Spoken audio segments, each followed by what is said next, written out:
এগুলি কি ডিম আছে ভিতরে?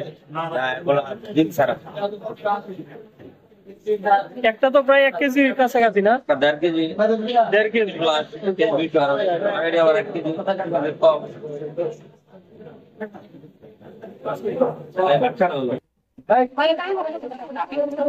আজকে দাম কত চলে? কেজি কত করে চলে আজকে? আজকে দাম বেশি না, 250 টাকা না?